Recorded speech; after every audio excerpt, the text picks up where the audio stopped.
Fruto nutritivo e que vai bem em receitas doces e salgadas.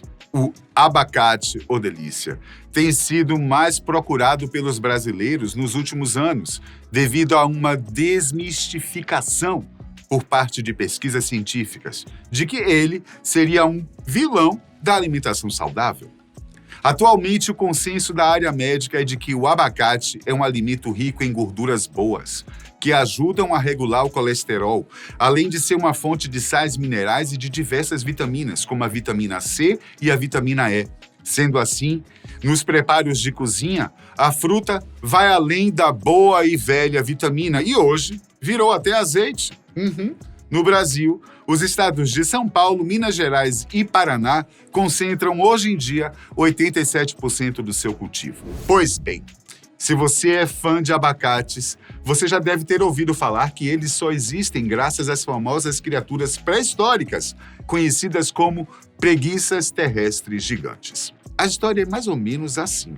As plantas evoluíram para ter frutos a fim de atrair animais, para que estes bichos pudessem expelir as sementes em algum lugar mais distante, o que ajudaria as espécies vegetais a se espalharem pela terra. No entanto, ao contrário de outras frutas que têm caroços pequenos e miúdos, os abacates têm aquelas sementes grandes e rígidas, o que poderia significar que os abacates teriam sido espalhados por grandes animais, que teriam a capacidade de engolir um caroço inteiro do fruto. Nesse sentido, foi convencionado pela historiografia e ciência que as preguiças terrestres gigantes seriam os principais consumidores deste alimento e, portanto, responsáveis pela dispersão e propagação do abacate no nosso planeta. As preguiças gigantes eram animais enormes que vagavam pela América do Norte e do Sul durante o Pleistoceno, e por isso seria justificável e plausível este argumento sobre a dispersão das sementes de abacate. O problema é que não temos evidências de que isso seja verdade. E embora esse mito tenha se espalhado tão longe quanto o próprio abacate, vale a pena desvendar como os abacates ficaram com o aspecto e sabor que conhecemos hoje. Então vamos começar do início? De onde veio essa ideia de que preguiças gigantes espalham o abacate? Tudo começou na década de 1980, com um artigo que apresentava uma nova hipótese sobre as plantas da Costa Rica. O argumento era basicamente sobre animais grandes e pré-históricos, que tinham a capacidade e a função de seres dispersores de sementes, o que é um fato, já comprovado pela ciência. A questão é que, neste artigo, havia apenas uma referência passageira às preguiças gigantes e absolutamente nenhuma menção ao fruto abacate.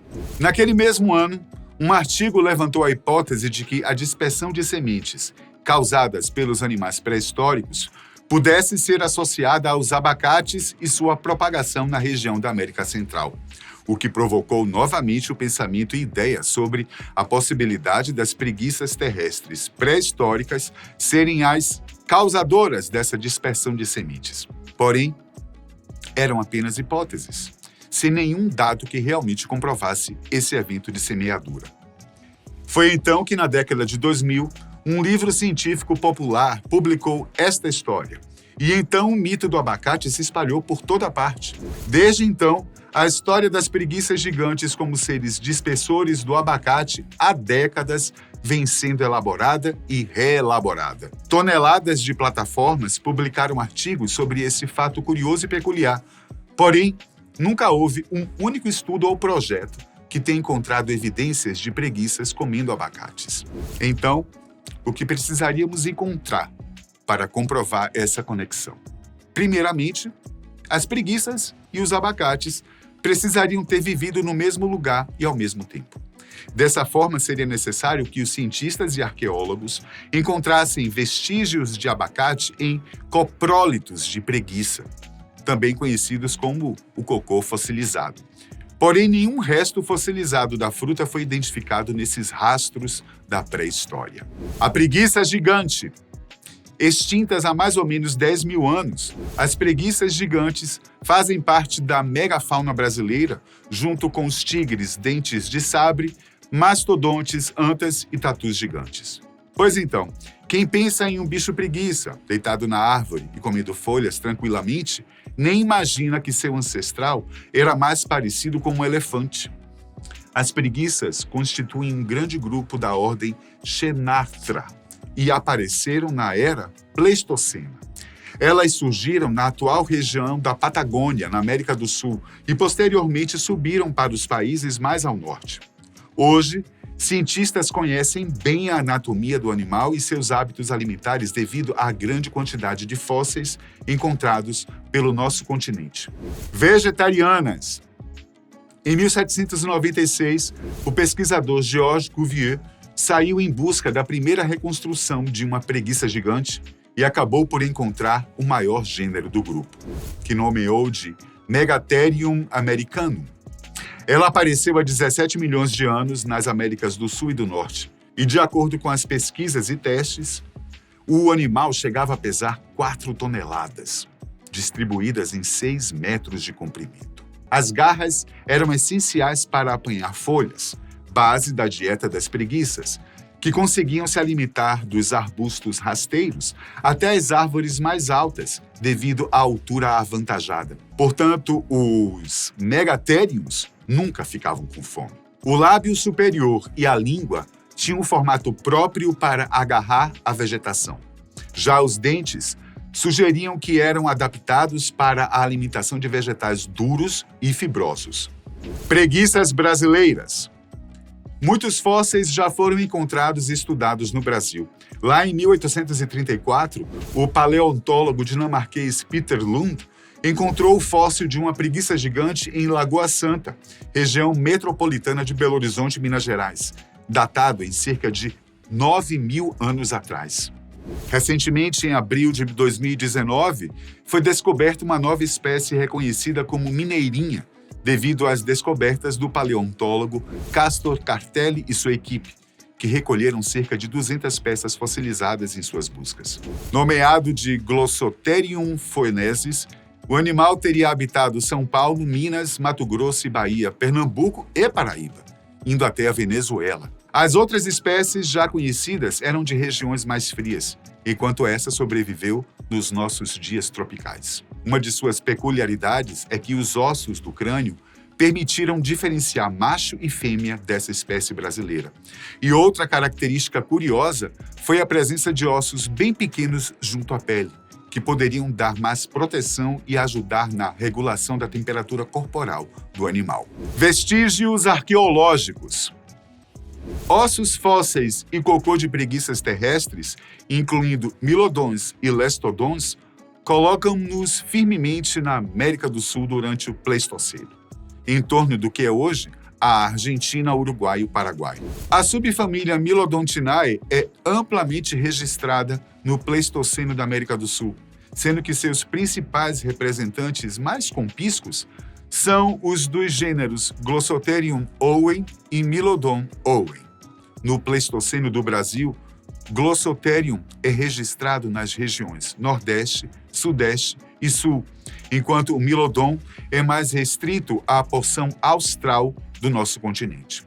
Neste sentido, vestígios arqueológicos de Glossotherium foram registrados nos municípios de Alegrete, Uruguaiana, Quaraí, São Gabriel e Santa Vitória do Palmar.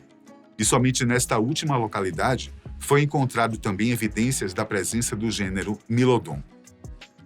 Embora tenhamos muitos dados sobre a alimentação dos grupos de mamíferos gigantes e pré-históricos, como as preguiças terrícolas, absolutamente nada disso nos aponta a dieta e consumo de abacates. Uma outra falha semifatal no argumento da megafauna é que os abacates podem não precisar de animais enormes, pois os caroços de abacate de cerca de 10.000 anos atrás têm metade do tamanho das sementes atuais do fruto, cerca de 2 centímetros de largura, sendo que os atuais possuem 5,5 a 6 centímetros em sua proporção.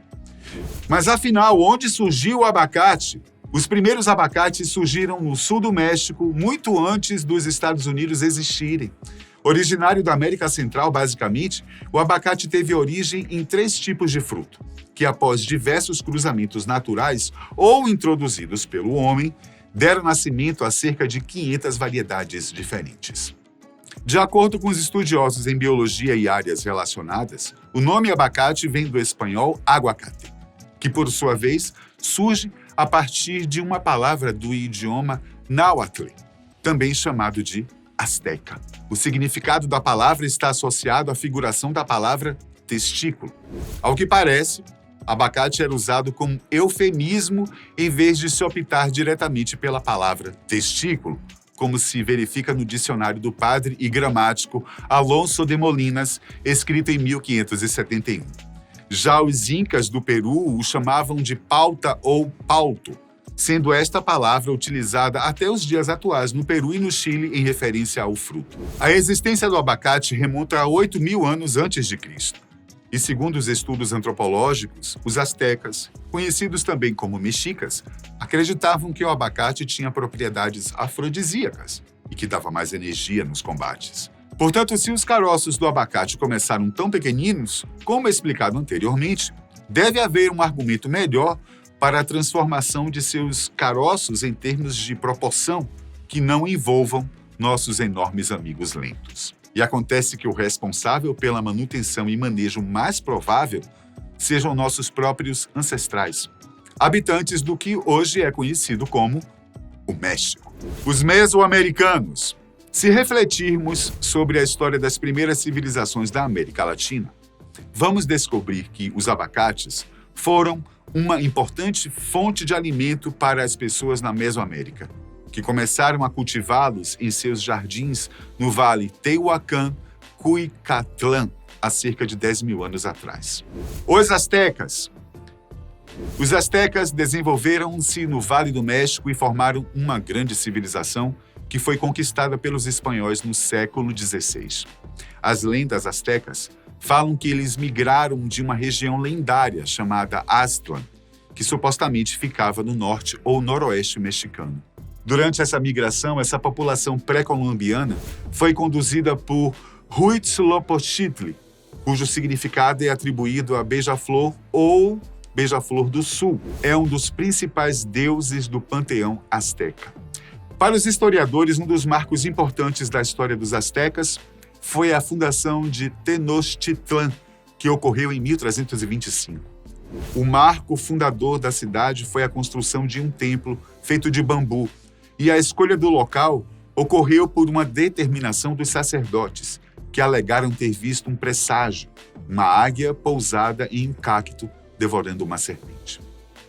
Sendo que um aspecto importante da cultura asteca era conhecido como teotl, basicamente uma espécie de ligação que existia entre todos os seres do mundo com as forças do mundo espiritual. Dessa forma, os astecas falavam que tudo que existia emanava teotl. A civilização asteca foi uma das mais prolíficas da América pré-colombiana e tinha uma cultura muito rica que até hoje influencia tanto nos países da América Central como no nosso Brasil. Guacamole. Segundo a tradição asteca, o preparo da guacamole foi ensinado ao povo tolteca pelo próprio deus Quetzalcóatl, cujo significado refere-se à divindade criadora dos astecas, relacionando, portanto, este nome ao alimento que deveria ser preparado nas celebrações em homenagem à divindade. O abacate, como explicado, era abundante na região, e o nome da receita vem da pronúncia indígena, que é arhuaca, e mole, que era uma designação comum para molhos em geral. Com o tempo, a palavra simplificou-se e o termo passou a ser guacamole em definitivo. Aqui no Brasil, acredita-se que a receita chegou apenas em meados de 1600 e rapidamente foi abraçada pela nossa culinária, tão miscigenada por outras culturas. A semeadura. Como dissemos, temos evidências arqueológicas que mostram que as sementes do abacate aumentaram em termos de largura e comprimento ao longo do tempo, o que indicaria que os mesoamericanos pudessem ter selecionado especificamente abacates com caroços maiores. Talvez por acreditarem que frutos maiores ou que uma semente maior pudessem ajudar a árvore a crescer, ou talvez que uma grande semente cheia de amidos e gorduras poderia nutrir a planta enquanto ela germinasse, tornando mais provável que uma semente plantada se transformasse em uma árvore frutífera. Portanto, a razão por trás desses caroços gigantes pode ter tanto a ver com mitologia quanto com botânica. Algumas civilizações pré-colombianas, como os antigos maias, acreditavam que as pessoas renasciam como árvores e, portanto, cercavam suas casas com árvores frutíferas. Os frutos do abacate, por estarem associados à força, também gerou o pensamento de que a força do abacate também pudesse ser transferida para quem o comia. Portanto, cultivar abacates maiores também significava o fortalecimento do ser. Mas apenas o manejo dessas sociedades não é suficiente para determinar exatamente como e quando esses caroços ficaram maiores. Principalmente porque o tamanho dos abacates selvagens daquela época variava enormemente, dependendo das condições ambientais dos territórios que eram cultivados. Esse aumento no tamanho dos poços fez com que alguns paleoarqueólogos pensassem que os antigos mesoamericanos estavam domesticando frutas de florestas próximas, ou que suas árvores cultivadas ainda tinham um fluxo gênico com suas primas selvagens. Estudos genéticos de cerca de 30 variedades diferentes de abacate sugerem que os abacates foram domesticados em 3 épocas diferentes, em pelo menos 3 lugares diferentes na América Central, especificamente nas terras altas e baixas do centro do México, da Guatemala e das Índias Ocidentais. Além do mais, as técnicas de cultivo mesoamericanas dependiam muito do cultivo de muitas culturas em conjunto, bem como do cultivo nas próprias florestas existentes, uma técnica que hoje chamamos de agrosilvicultura. Portanto, provavelmente houve uma mistura de diferentes abacates e ainda mais variedades, desde quando esses diferentes abacates foram criados juntos. O que diverge do que normalmente pensamos sobre domesticação de plantas. Dessa forma, a variação no tamanho dos caroços que vemos hoje em dia, comparados com os primeiros abacates selvagens, pode vir apenas das práticas agrícolas da época e de todo o fluxo genético que delas resultou. Portanto, a história de como o querido abacate chegou aos pratos e aos padrões de dieta atual em todo o mundo provavelmente não tem nada a ver com as preguiças gigantes, e sim com o manejo e cultivo das primeiras civilizações pré-colombianas. Olha como a gente fala lá na Bahia, viu? Me bata um abacate.